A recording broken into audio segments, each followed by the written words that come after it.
5 compétences utiles que j'ai apprises dans les livres. Donc aujourd'hui, je vais encore te parler de livres cette semaine, c'est la thématique. J'essaye de te convaincre de te lancer dans ce défi de lire un livre par semaine. Et pour encore plus te motiver, je vais te raconter, te partager 5 choses notamment que moi j'ai apprises grâce au livre.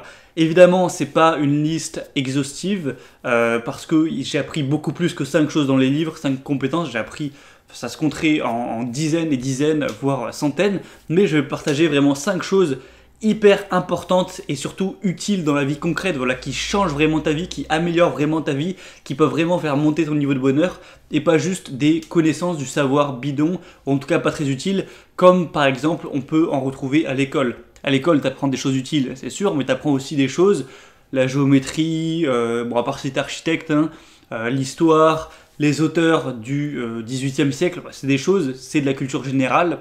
C'est du savoir, mais concrètement dans la vie de tous les jours, ça va pas t'améliorer ta situation, ça va rien changer.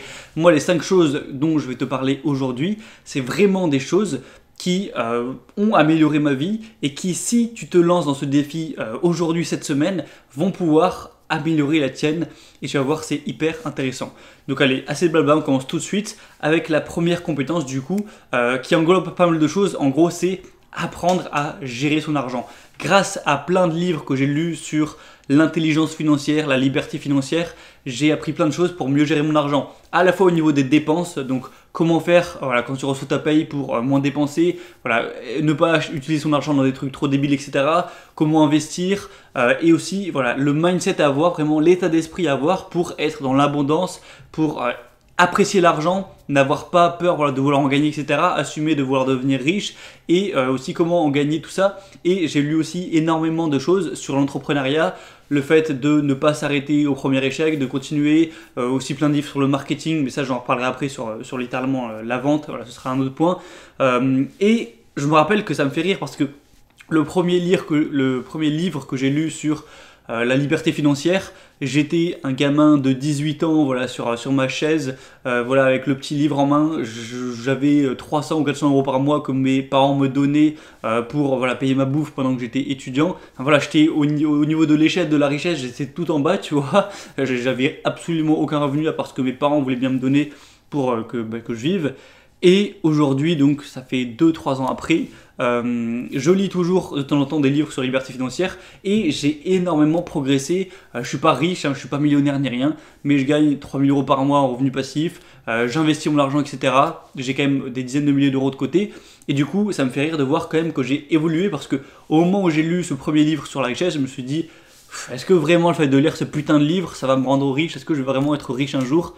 Et aujourd'hui, comme je l'ai déjà dit, je suis pas riche, on peut pas dire que je suis riche, mais je compte bien le devenir et je suis certain, si je meurs pas avant, que je le deviendrai. Je suis pas certain, mais je pense qu'il y a pas mal de probabilités que je le devienne. Donc comme quoi, ces livres, ça aura pas été peut-être tant du bullshit que ça. Faut juste savoir être patient, appliquer les conseils à long terme pour avoir des résultats. Deuxième chose, hyper importante aussi, c'est gérer ses émotions. J'ai acheté pas mal de livres sur la gestion d'émotions, j'ai lu pas mal de choses là-dessus, et c'est des conseils qui m'ont beaucoup appris pour, quand il t'arrive un truc un peu inattendu dans ta vie, donc un truc qui est censé t'énerver, te bouleverser, te faire peur, te stresser et tout, je dis pas que je ressens plus d'émotions, je suis pas un robot, mais je gère vraiment beaucoup mieux ça. Je sais pas si c'est que grâce aux livres ou c'est aussi une tendance naturelle que j'ai naturellement. Mais aujourd'hui, c'est vraiment très rare que je perde le contrôle, même ça arrive jamais. Il peut m'arriver un truc, une maladie, pas grave, mais un truc quand même contraignant, ou un truc stressant, ou un truc émotivement, au niveau d'une relation de couple ou quoi, qui fait chier. Je vais assez souvent réussir à vraiment garder mon sang-froid, à rationaliser la chose, à ne pas tomber sous le coup des émotions, etc. Je vois des gens pour tout et n'importe quoi, ils s'excitent, ils sont énervés, ensuite ils sont tristes, ensuite ils sont stressés. Moi, ma vie, c'est calme, je suis apaisé, la plupart des choses, c'est pas que ça me fait une douche froid, mais c'est que j'arrive à rester dans le côté rationnel, et j'ai eu pas mal de techniques, qui m'ont été apprises dans les livres, et qui m'ont aussi mis dans cet état d'esprit de gérer ses émotions, de voir les émotions telles qu'elles sont, de les laisser passer, plutôt que de se mettre la tête dedans. C'est assez complexe comme sujet, j'ai fait plein de vidéos dessus, mais ça m'a en tout cas appris à gérer mes émotions, à avoir plus de self-control, et aussi dans le sens de, par exemple, si je suis dans une humeur de flemme où j'ai envie de rien faire, j'arrive à me changer cette énergie. J'ai des techniques pour Si je suis en humeur flemme, pour me mettre en humeur progression, me développer, etc. Pour même les jours où j'ai pas envie, travailler. Et là, depuis cette année, par exemple en 2020, il n'y a pas un seul jour où je voulais travailler et j'ai pas réussi à me forcer. Quand je travaille pas, c'est que je l'ai choisi, mais vraiment c'est toujours moi qui décide ce que je fais, et jamais il y a une journée où je vais me dire oh ouais, mais j'ai la flemme, oh tant pis, j'arrive pas à travailler, je travaille pas. Non, c'est je veux travailler, je travaille. Il y a pas de j'ai pas à me soumettre à mes émotions, etc. Tu vois ce que je veux dire? Troisième compétence, c'est que j'ai appris beaucoup de choses sur la psychologie humaine. Alors c'est un sujet très large, je peux pas te dire ça en quelques phrases, mais en gros j'ai lu de nombreux livres sur la psychologie humaine, que ce soit la persuasion, l'influence, la manipulation, d'où vient l'homo sapiens, etc. par exemple. Enfin, voilà, j'ai lu une bonne dizaine de bouquins sur ce genre de sujet. Et à quoi ça m'a servi? Juste le fait de, je sais pas, imagine par exemple, tu lis plein de livres sur, je sais pas, sur les chiens, par exemple. Ou un truc un peu plus ouf, on va dire sur les singes. Tu lis 30 livres sur les singes, voilà, tu deviens un expert des singes. Bien forcément, si là on te met dans un zoo ou dans une jungle ou je sais pas quoi, avec plein de petits singes autour de toi, tu vas sûrement être très à l'aise parce que tu sais très bien comment ils réfléchissent, tu sais très bien comment ils agissent, tu sais très bien ce qu'ils ont envie, de quoi ils ont peur, etc. Et tu vas sûrement avoir plus confiance en toi, être plus à l'aise que quelqu'un qui a jamais rien entendu sur les singes, où on aurait pu prendre un exemple d'animal plus dangereux. Eh bien les humains c'est con mais c'est pareil, l'homo sapiens c'est un animal comme un autre avec des peurs, des envies, des besoins, tout ça. Moi j'ai tout appris ou presque sur ce sujet, voilà c'est un sujet que je maîtrise vraiment bien et du coup aujourd'hui dans tous les environnements sociaux, que je sois, je sais pas moi, en centre-ville, ou dans un travail, quand j'avais travaillé à l'époque, ou à l'école, quand j'étais encore étudiant, ou n'importe où, je dis pas que je suis hyper bon socialement et tout, mais en tout cas, au niveau de comprendre voilà, les cheminements qu'il y a dans la tête des gens, leurs perceptions, leurs envies, leurs désirs, leurs peurs, voilà, je le comprends assez bien, et concrètement, en gros, ça fait que je suis plus à l'aise aujourd'hui dans les situations sociales, tout simplement parce que c'est un truc que je connais mieux, du coup je connais mieux les gens, leurs intérieurs, et ça m'a appris ça en plus du fait que ce soit hyper intéressant, et ça relie aussi le quatrième point dont je vais parler qui est la vente. J'ai beaucoup appris la vente à travers les livres, ça peut paraître bizarre, mais la vente c'est simplement répondre aux besoins humains. Donc comprendre les besoins qu'ont les gens et trouver une solution attribuée, donc soit en trouvant soi-même la solution ou soit en expliquant, en convainquant une personne que cette solution est la bonne. Aujourd'hui, dans mon autre business notamment, même celui-ci, j'utilise beaucoup la vente, hein, c'est la partie principale de mon métier entre guillemets, et du coup ça m'a évidemment énormément apporté de lire plein de livres voilà, sur la vente notamment, j'en ai lu encore un il y a quelques semaines, voilà, ça apporte beaucoup. Quand tu veux créer un business, quand tu veux gagner plus d'argent, eh bien c'est essentiel de savoir vendre, et c'est pas à l'école qu'on va t'apprendre à vendre, hein, au contraire, j'ai jamais eu ne serait-ce qu'un seul cours sur la vente pendant 15 ans d'école, donc heureusement que les livres étaient là pour voilà, changer ça. Et dernière compétence, même si ça du coup c'est pas vraiment une compétence, c'est plus une philosophie de vie, c'est que j'ai lu pas mal voilà, de livres sur la philosophie, notamment sur le stoïcisme, voilà, sur le fait d'être dans le présent, ce genre de choses. Et ça m'a aidé, là je dis pas que c'est que grâce aux livres, c'est aussi beaucoup de réflexion personnelle, mais ça m'a aidé à me créer une philosophie de vie qui m'a permis d'être à l'aise avec la mort, le fait qu'il n'y ait rien derrière, etc. Et d'avoir de la gratitude pour les choses simples, et le fait de me dire oui, dans 5 ans, 25 ans, 50 ans je vais mourir, mais il faut que je fasse en sorte d'apprécier la vie voilà, comme elle est, d'essayer aussi d'améliorer ce que je peux améliorer, mais d'accepter ce dont je ne peux pas, les choses auxquelles je peux rien faire, tout ça. Et je pense que vraiment ça m'a permis d'être plus heureux. Je dis pas que je suis tout le temps heureux, je suis pas non plus, je suis pas un surhomme, mais je suis bien plus heureux qu'avant, et j'ai une meilleure philosophie que ce que je pouvais avoir quand j'avais 14 ans par exemple. Donc voilà, si je dois récapituler, c'est j'ai appris à mieux gérer mon argent, mieux gérer mes émotions, à mieux comprendre la psychologie humaine, à mieux vendre notamment, ça me servait pour mes business, peut-être que toi tu t'en fous de savoir vendre, mais en tout cas moi ça m'intéressait.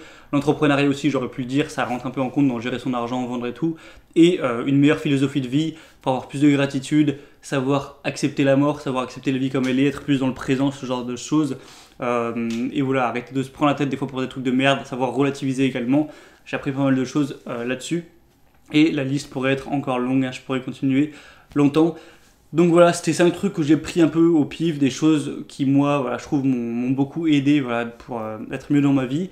Donc j'espère que ça aura pu te motiver un petit peu à te dire que dans les livres on peut vraiment apprendre des choses utiles, parce que voilà, là je te parle pas d'apprendre la géométrie, d'apprendre de faire des cours d'art plastique ou des trucs voilà, qui vont rien te servir. Imagine, tu apprends à mieux gérer tes émotions, ton argent, à devenir riche, voilà, à créer ton entreprise, à mieux vendre, à comprendre mieux la psychologie humaine, à avoir une meilleure philosophie de vie, voilà, un meilleur mindset. Ça, c'est vraiment des choses qui vont améliorer ta vie à terme et qui vont te rendre plus heureux au quotidien. T'imagines, tu gères mieux tes émotions, t'es littéralement plus heureux qu'avant. Alors qu'avant, tu te laissais soumettre par tes émotions, t'étais plus émotif souvent par les émotions négatives.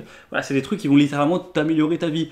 Et du coup, aujourd'hui, si t'hésites, voilà, si t'as vu ma dernière vidéo où je te parle de lire un livre par semaine et que voilà, tu te titilles, tu te dis ouais c'est vrai que c'est intéressant mais je sais pas trop, j'ai pas trop le temps, dis-toi que voilà, si tu lis un livre toutes les semaines ou un livre toutes les 2 semaines, allez, si t'as vraiment pas trop le temps, ça prend 30 minutes par jour, ça va pas te ruiner ta vie, je te demande pas de passer 4 heures par jour à lire.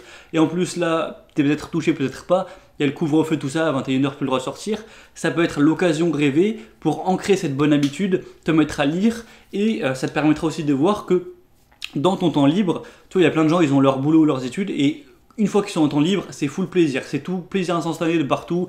Réseaux sociaux, Netflix, télé, trucs, partout, voilà, messages. Voilà, ils ont toutes les gratifications qu'ils peuvent. Le fait, dans ton temps libre, d'avoir des gratifications moyennes, voilà, lire un livre où c'est assez long, etc., ça va te rendre plus heureux, ça va t'inspirer. Pourquoi? Pas parce que le fait de lire un livre c'est génial, mais parce que vu que c'est un peu plus désagréable, ça demande un peu plus d'effort psychologiquement, une fois que tu feras derrière tes vrais plaisirs, imaginons voilà, de 21h à minuit, voilà, c'est ta session, je sais pas moi, temps libre, tu passes d'abord 1 heure à lire, après si tu passes 2 heures à regarder une série sur Netflix, crois-moi que tu vas beaucoup plus l'apprécier, parce que avant tu auras fourni un peu d'effort intellectuel, alors que quand tu rentres chez toi, que c'est ton habitude, et que tu fais direct jeux vidéo, Netflix et tout, tu l'apprécies moins que quand avant tu t'es un petit peu retenu, tu vois ce que je veux dire? Moi en tout cas c'est mon point de vue, et le fait de lire tous les jours depuis des années, ça me permet vraiment d'avoir, je sais pas, cette sorte de sensation où je progresse et de mieux apprécier du coup tous les petits plaisirs. C'est comme quand tu manges sainement, t'apprécies plus un cheat meal, voilà, un bon repas, que quand t'en manges tous les jours, tu vois ce que je veux dire? Enfin bref, si tu veux avoir tous mes conseils pour t'aider à lire plus, à mieux retenir ce que tu apprends, à t'y tenir du coup à faire ce défi, si tu veux te lancer, de lire un livre par semaine, et si tu veux aussi que je te présente l'intégralité de mes livres donc, que j'ai lus depuis ces 2 dernières années, tu peux avoir accès à ça à 29 € au lieu de 99 seulement jusqu'à dimanche soir. Donc prends ta décision avant dimanche soir. Je te mettrai, c'est le premier lien dans la description. Donc voilà, si tu es intéressé par cette formation pour lire un livre par semaine, profites-en. Voilà, le lien est juste en dessous.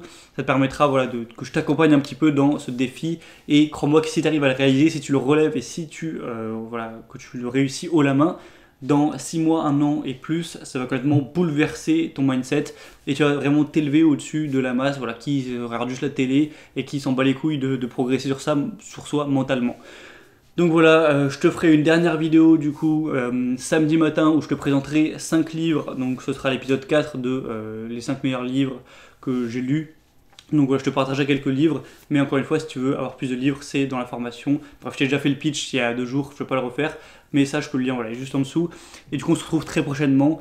Donc vraiment, j'espère que je convaincrai un maximum de gens à se lancer dans ce défi, parce que c'est tellement enrichissant. Allez, on en reparle dans 2 jours. À très vite. Ciao.